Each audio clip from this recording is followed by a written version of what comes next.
با درود به شما. به این کانال خوش اومدید. این کانال ارتباطی با برنامه‌های معمول من در تلویزیون کانال یک نداره و یک مجموعه است، یک مجموعه شاید حدود 50 ساعت یا حد اکثر 100 ساعت.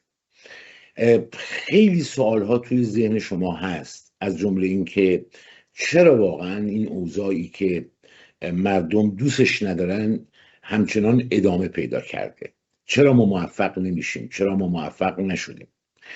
فکر میکنم جواب همه این سوال ها توی این مجموعه برنامه که بیشتر شبیه یک مجموعه آموزشی است پیدا بشه. حرفایی توی این کانال و توی این برنامه زده میشه که نه توی مدرسه، نه توی دانشگاه، نه توی کوچه، نه توی خانه هیچ جا ما نشنیده بودیم قبلا. به همین دلیل از یه مبنای دور افتادیم، معیارهامون معیارهای اشتباهی شده. به همین دلیل است که من شما رو دعوت میکنم به این که اولا الان اگر سابسکرایب نیستید در این کانال سابسکرایب بشوید و به زودی اولین برنامه که عنوانش همین کاوری است که در یوتیوب گذاشته شده که گفته میشه که آیا همایون، آیا جمهوری اسلامی شما را خریده؟ چون شما قبلا گفته بودید که من اگر روزی آمدم و حرفهایی برخلاف امروزم زدم بدونین که جمهوری اسلامی من رو خریده و شما امروز دارید یه حرفایی از یه جنس دیگری میزنید.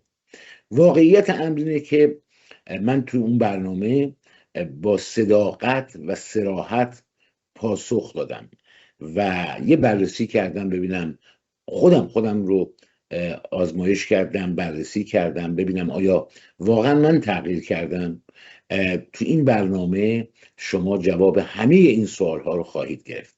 اگر میخواید هر چه زودتر کلید بخوره برنامه‌های این کانال، لطفا همین الان اون زنگوله بالا رو فشار بدید، اون علامت سابسکرایب رو کلیک بکنید و به جمع اعضای این کانال بپیوندید. این برنامه‌ها منحصراً در این کانال یوتیوب پخش میشه.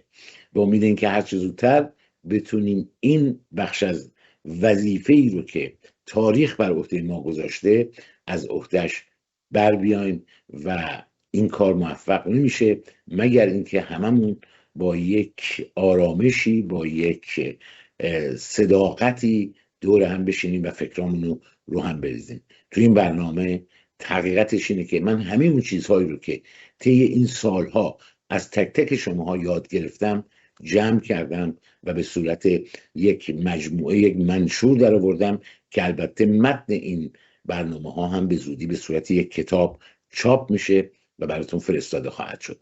منتظرتون هستم. لطفاً سابسکرایب یادتون نره. تا دیدار دیگر.